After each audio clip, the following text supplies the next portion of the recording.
que a gente está gravando? Isso aqui vai virar um curso para o YouTube, tá? O nosso próximo tópico são termos básicos do trader. Eu quero citar um termo que não está aqui nesse book, mas que é muito importante a gente falar. Chama FOMO. Fear of Missing Out, em inglês. Medo de ficar de fora, traduzido. Esse é um dos termos mais importantes para o mercado cripto. Eu estava falando com o Vitão, na hora que a gente estava vindo para cá, sobre máxima histórica do Bitcoin. Né? Eu comentei que na última máxima histórica, no final de 2021, eu entrei vendido no Bitcoin, naquela situação. Por que que eu entrei vendido? Porque além da análise técnica, o que existia naquela situação? Qual que era a situação macroeconômica? A gente via um ciclo de baixa de taxa de juros reverter. As taxas já estavam subindo. Taxas de juros no mundo todo que foram zeradas por conta da pandemia já estavam subindo. E quando a taxa de juros sobe, o que acontece? Dinheiro institucional sai do mercado de renda variável e vai para o mercado de renda fixa. É assim que funciona o ciclo do mercado. E naquela situação de máxima histórica do Bitcoin, a gente já via essas taxas subindo.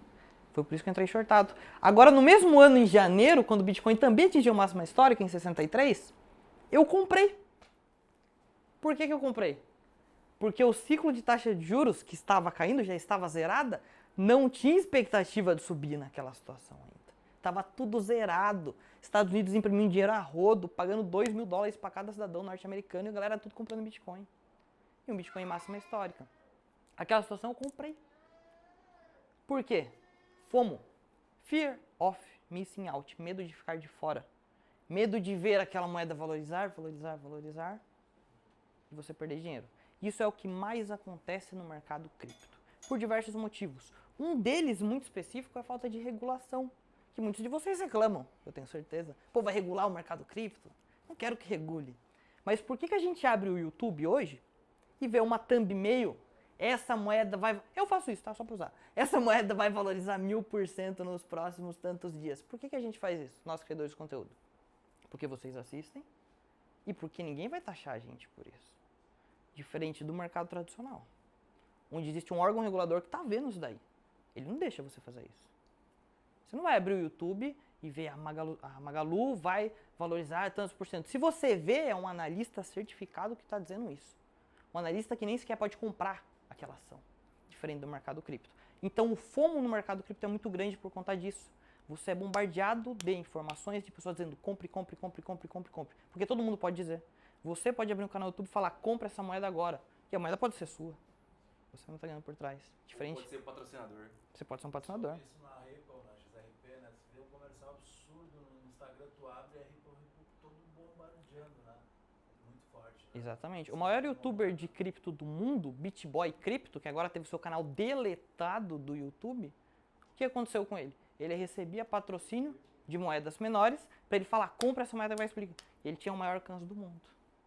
Então, tome muito cuidado com o FOMO no mercado cripto. Não existe toda, nessa situação, né, essa quantidade de moedas, não existe que todas elas vão valorizar 1000%, 1.000%. Tira um pouco da cabeça essa ideia de tipo assim, eu vou encontrar a moeda que vai mudar o meu jogo. A moeda que... Sabe quantas moedas existem no mundo aproximadamente? Alguém tem noção? 20 mil um ano atrás. Todos os dias são anunciadas mais de 1000 novas moedas. Hoje a gente acredita que tem em torno de 200 mil novas moedas no mundo. Qual a probabilidade de você achar a moeda que vai lá pro top 20, que vai arregaçar, que vai deixar milionário? Você tá jogando um cassino. Foi assim, faz igual minha namorada, põe na Blaze. Pronto. A chance de ficar rico é mais fácil.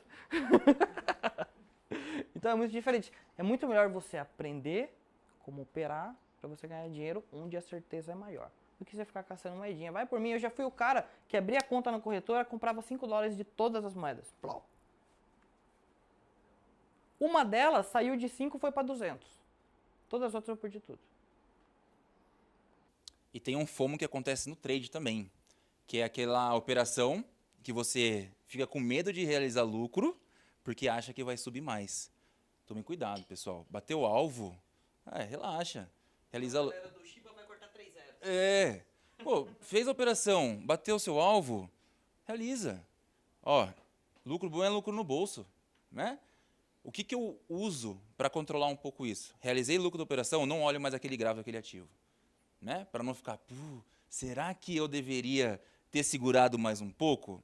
Tô nem aí se eu deveria ou não, já realizei. Tomem cuidado, que o FOMO atrapalha o trader também, tá bom? E outra coisa, o mercado dá oportunidade todos os dias. Exatamente. Se você viu um trade, Acho que em paralelo ao FOMO também, eu queria levantar o conceito do FUD também, né? Vocês vão falar, mas o FUD, que é aquele medo, a incerteza e a dúvida, também é onde surgem as melhores oportunidades. A gente estava falando ali da Solana agora. Putz, a Solana foi uma cripto que mais caiu, né? Todo mundo ficou o quê? Putz, Solana vai quebrar. É a nova Luna. Leva o E microfone foi pra a ele. oportunidade, né? Foi a moeda que Leva o gerou a maior microfone pra ele. oportunidade. Então, assim, as maiores operações que eu faço, os maiores lucros, é quando o mercado ele tá de fato derretendo, caindo, porque ninguém quer comprar quando o Bitcoin está caindo ali 10, 15, 20%. Então a gente tem que pegar esses momentos e nesses momentos a gente precisa realizar a compra. Não pode ter esse FUD. Ah, é a guerra, ah, e tá acabando o mundo, ah, e não sei o quê. Não, esse é o exato. Esse é o momento que a gente compra. A Solana foi um exemplo. O Bitcoin, quando caiu a pirâmide da FTX, foi quando o Bitcoin bateu 15 mil dólares. Quem comprou lá, hoje está rindo à toa.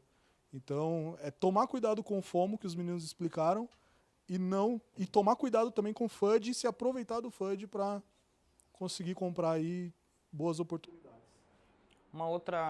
Um outro exemplo legal de FOMO. Eu tava falando pro Vitão também, na hora que a gente tava no caminho. Falei, sabe uma moeda que eu não tenho na minha carteira? Exatamente. Que tá explodindo? Solana. Eu não tenho Solana na minha carteira. Eu zerei minhas posições de Solana, junto com a quebra da FTX naquela situação. Para mim, a Solana, que era uma moeda que já travava bastante, já não tinha fundamentos tão interessantes na minha visão de mercado, ficaram ainda piores. Por quê? Porque era a principal parceira da FTX. Zerei as posições.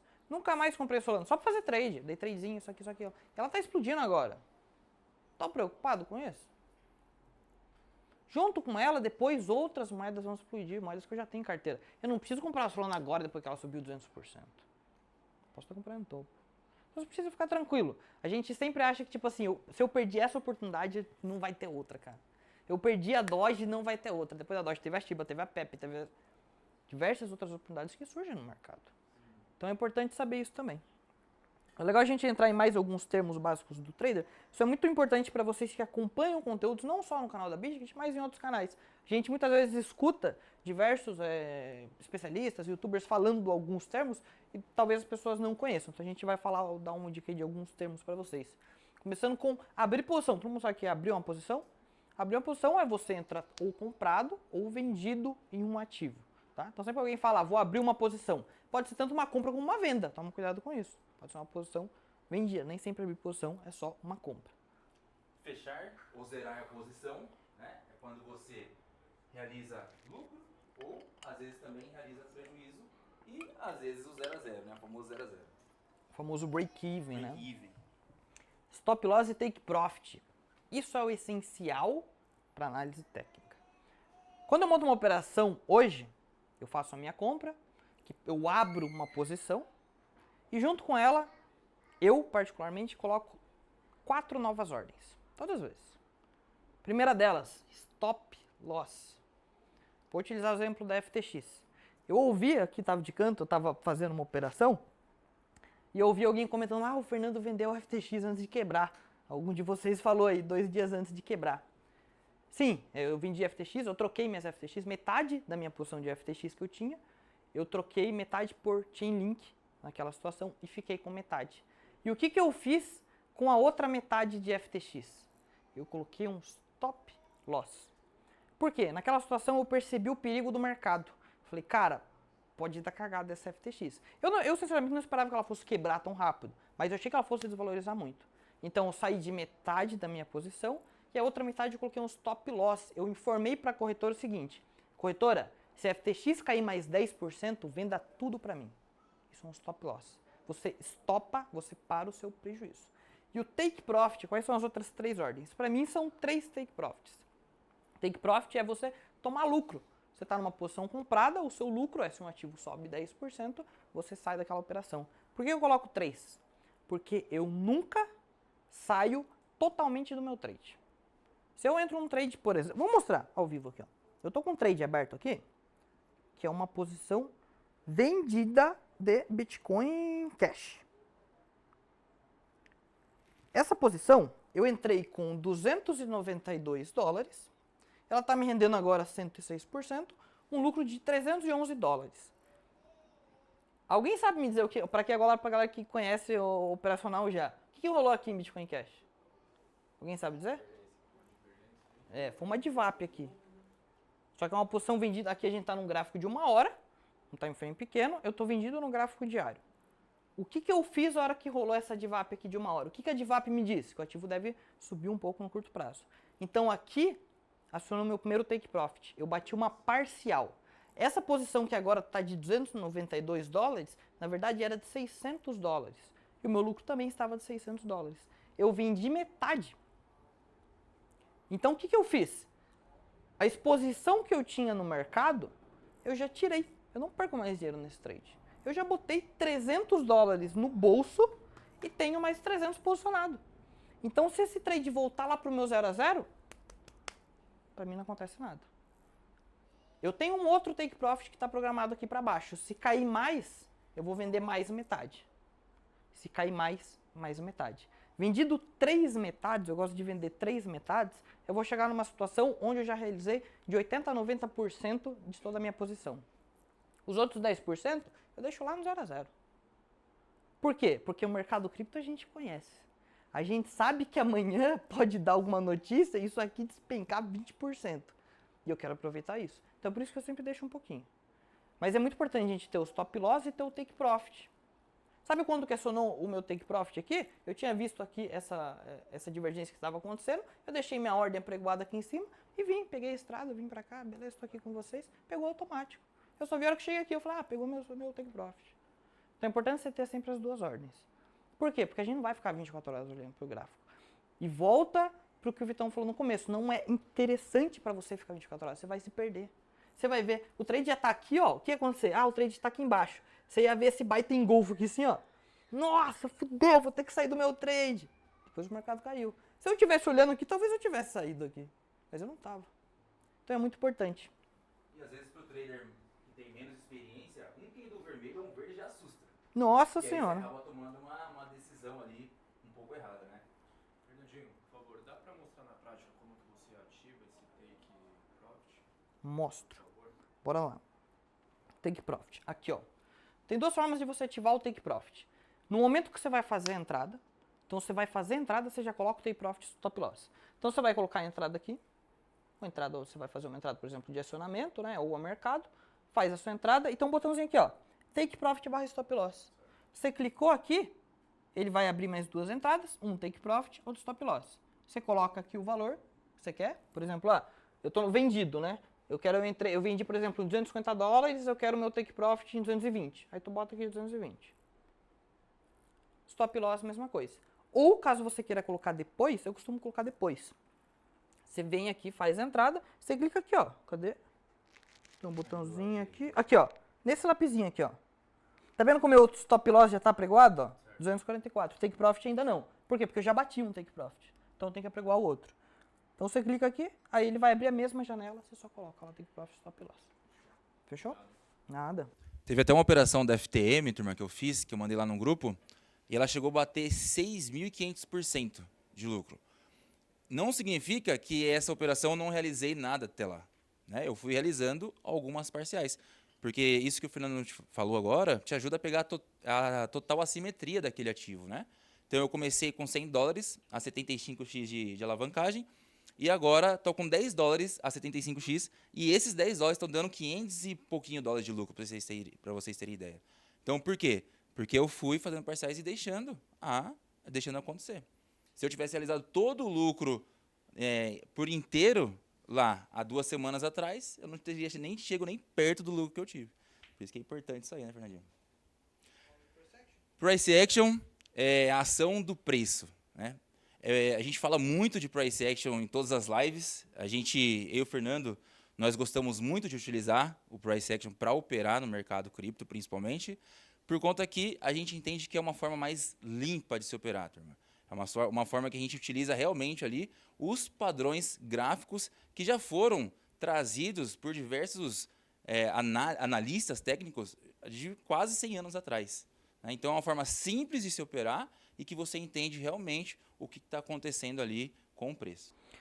Acho que a principal diferença do price action para outras estratégias, tem muita gente que opera assim, por exemplo, opera o cruzamento de média. É uma estratégia bastante comum. Ou opera a 9.1, 9.2, 9.3, uma dessas estratégias. Quando você opera isso, você está cagando para a ação do preço, o movimento que o preço faz. Tudo que você quer é que ele cruze a média, você vai comprar ou vai vender. Quando você opera o price action, que é o que eu gosto de operar, você opera a história que o candle te conta. Quem, por exemplo, já viu algumas aulas... Alguém já viu alguma aula minha de Richard Wyckoff lá no YouTube? Quem já viu aulas de acumulação e distribuição? Essa aula eu falo muito sobre a história que acontece dentro de uma acumulação, dentro de uma distribuição. Que história aquela movimentação nos conta. Isso que é a ação do preço. Esse que é o price action. Aí só passando aqui, agora eu vou adiantar um pouco essa parte aqui para tempo, mas o gráfico, né? A gente tem 3 tipos de tendência, a gente vai falar mais sobre isso também, que é tendência de alta, que é basicamente quando o ativo ele vem fazendo fundos ascendentes, ou seja, o preço vem subindo, é o melhor momento para você estar comprado, só deixa até reverter. A gente tem a tendência de baixa, que é quando ele vai fazendo topos descendentes, e a gente tem a tendência lateral, sideways, ou a não tendência, né? Que é quando o preço ele simplesmente fica consolidado. Experiência própria. A maioria dos traders perdem dinheiro aqui. Tome muito cuidado, principalmente se você for um trader iniciante, toma cuidado com essa região. Por quê? Quando a gente vê uma região, por exemplo, num gráfico diário, aqui a gente tem uma região de consolidação. Se você diminuir isso, por exemplo, para um time frame de 1 hora, o que você vai ver? Você vai ver o gráfico. Por exemplo, aqui, vamos analisar essa pernada aqui, tá? Você vai ver o gráfico fazer isso daqui no gráfico de 1 hora. Ele vai engatar uma tendência de baixa, só que do nada ele vai reverter para a tendência de alta. Então você vai achar, pô, agora a tendência foi, perdeu dinheiro. Agora a tendência foi, perdeu dinheiro, perdeu dinheiro. Então tome muito cuidado, principalmente para quem for iniciante. Para quem for mais experiente, já sabe que zonas de consolidação como essa são zonas onde o price action ele entra na sua forma de acumulação ou distribuição. Então aqui a gente consegue enxergar uma acumulação de preço, é uma compra mais interessante para longo prazo, ou para scalpers. Scalper consegue operar muito bem isso daqui, né? Vender aqui em cima, comprar aqui embaixo, vender aqui embaixo. Mas para quem é iniciante eu aconselho evitar essa região aqui para se operar. Tome muito cuidado com isso. Normalmente é quando aparece muitos ruídos, muitas notícias, né? A gente viu o Bitcoin ficando aí, acho que de maio, mais ou menos, até setembro. Uma região lateral gigantesca, entre 25 a 32 mil dólares. E foi ali, eu achei muita gente perdeu dinheiro. Muita gente perdeu dinheiro. Tanto é que tanta gente perde dinheiro nessa época que na hora que o Bitcoin sobe, quase ninguém aproveita. Sim. Entendeu?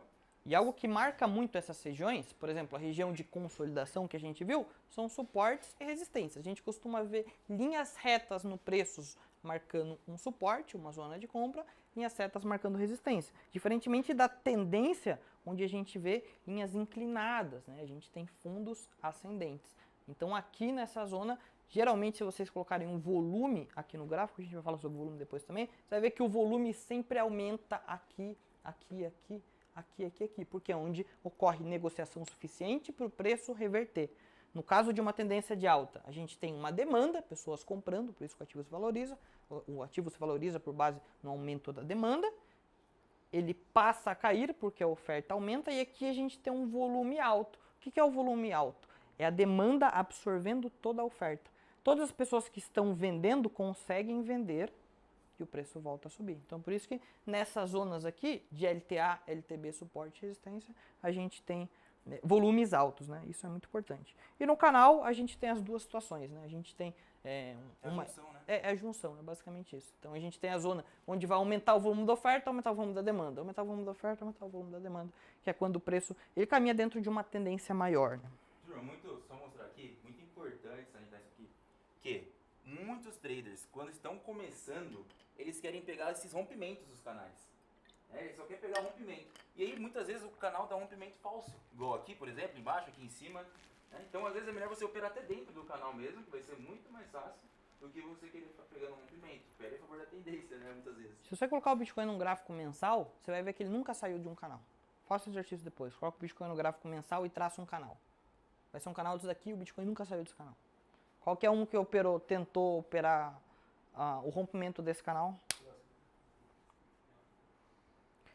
Pivô. Quer falar do pivô? Eu falo? O pivô, cara, é o movimento mais tradicional do mercado. Qual que é a história por trás do pivô, né? O preço ele faz um movimento de alta, um movimento de alto de baixo, o pivô pode ser de alto de baixo, vou utilizar essa imagem aqui, porque a gente tem um aumento da... Vou colocar no gráfico que fica mais legal, né? Aqui, ó. O gráfico aqui do... Cadê? Da LTA, né? Só que o pivô, ele faz um movimento inicial, ele recua entre 40% e 60% desse movimento, e aí ele rompe o topo anterior. Então, todas as tendências, elas são pivôs seguidos. A gente vai ver isso na hora que a gente falar de ondas de Elliott também. Mas o que significa o pivô? Aqui a gente teve um aumento de demanda. Nesse ponto específico, né, nesse gráfico, não consigo nem ver o valor que tá, acho que é $1.000, deve ser o gráfico da Ethereum aqui em $1.000, acredito eu. Né? Então aqui em $1.000, grandes investidores falaram, pô, aqui é um bom momento de comprar Ethereum. Então surgiu uma demanda no mercado, o preço foi subindo, eles foram comprando todas as Ethereums que haviam disponíveis em $1.000, em 1.050, em 1.100, em 1.200, até chegar a $1.600. Então eles absorveram toda a oferta, o preço subiu. Quando o player termina de montar a sua posição, eu falo o player, mas entendam isso no geral, os players, né? Quando a gente estuda mercado financeiro, a gente gosta de traçar, de nomear os players como se fosse um só, o famoso homem composto, o Wyckoff fala muito disso. Mas o homem composto nada mais é do que todos os players juntos. Por quê? Porque eles trabalham da mesma forma. Todos os players trabalham iguais, por isso que todos ganham dinheiro, exceto nós. A gente perde. Mas o que os players fazem?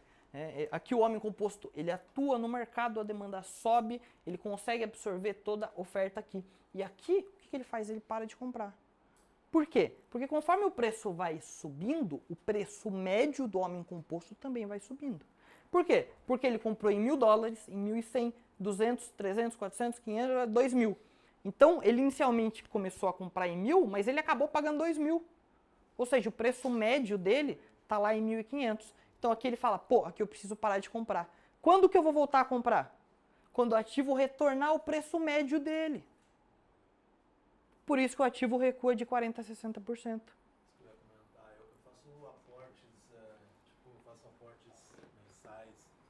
O microfone não é de graça não, porque a câmera tá captando o microfone, tá? Faço aportes mensais, por exemplo. Agora, tipo, na terça-feira eu vou fazer um novo aporte. Eu escolho certas moedas já que eu consigo entrar. Como que eu sei se agora é a época ideal para entrar? Eu devo aguardar mais um período porque ele deu uma valorizada legal essa semana. Eu vou falar uma coisa aqui que vocês não vão gostar. Porque vai contra o que a maioria das pessoas ensinam por aí. Inclusive o maior de todos.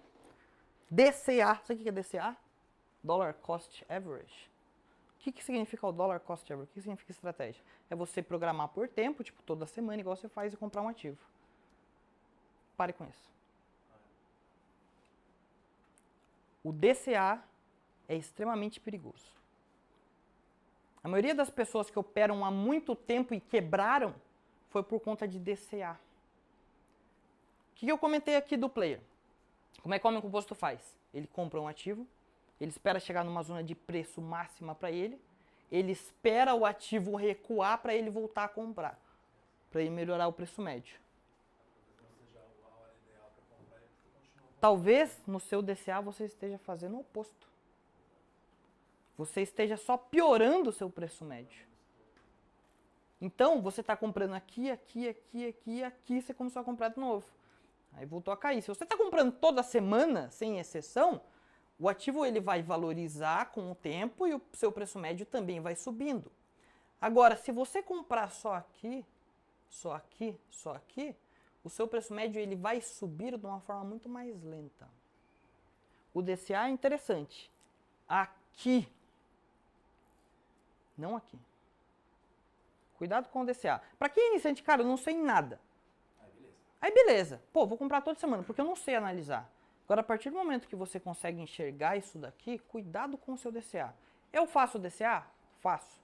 Só depois que um ativo caiu pelo menos 20%. Aí eu passo a comprar ele com mais força. Começou a subir? Esquece. Ah, fiquei de fora. Dane-se, procura outra moeda. Cuidado com o DCA. Ele é muito perigoso, ele pode piorar muito o seu preço médio. Eu já vi investidores que compraram um Petrobras, cara, de R$8, foram pagando, o preço médio dele subiu lá para 20, cara ficou anos e anos acumulando aquilo, depois a base despencou. Então o retorno que ele teve de todos os anos foi pro saco em uma única queda. Magazine Luiza Por conta do aconteceu DCA. O Magazine Luiza é pior ainda. Os Ah, caras- toma muito cuidado do DCA. Existem momentos certos para fazer o DCA. Se você conseguir fazer no bear market, é o melhor momento possível. Tá tudo caindo, eu quero fazer só no bear market. Quem fez DCA ano passado, pô, lindo. Quem fez esse ano, cuidado. Eu tô vendo muita gente no YouTube falar para começar a fazer DCA agora. Vamos, agora é importante, ó, começar a fazer o DCA agora. Pode funcionar lá no longo prazo? Pode. Daqui 5, 6 anos. Se você está fazendo DCA agora, pensando no retorno do ano que vem, Você não precisar do dinheiro, né? Nada. não é uma boa, tá? O mercado vai recuar. É. A gente vai mostrar até uma estratégia que utilizamos em 2020, que é exatamente isso aqui, de comprar esses fundos. Parece que é difícil, não é difícil, pessoal, eu vou mostrar para vocês. E exatamente fizemos essa mesma estratégia agora em 2023 e deu exatamente certo. E todas essas entradas a gente passou lá no nosso grupo, né? Como que nós utilizamos para fazer a compra aqui, nesses fundos. Vou te dar um exemplo. A galera que fala do DCA agora, né? Ah, compra aí, por exemplo, passaram aí 2022, 2023, faz DCA, faz DCA, faz DCA, faz DCA. Tá todo mundo rindo à toa, né? Pô, porque fez na queda, fez no momento certo. Alguém viu alguém falando de DCA em 2020? O que 2020 a galera tentava fazer no mercado? Pra quem é mais antigo no mercado, 2020, 2021. Cada semana caçar uma moeda diferente. Quem fez DCA em 2020, 2021 se lascou. Se lascou. Então, quem fez DCA na Luna? Então toma muito cuidado com o DCA. Tome muito cuidado.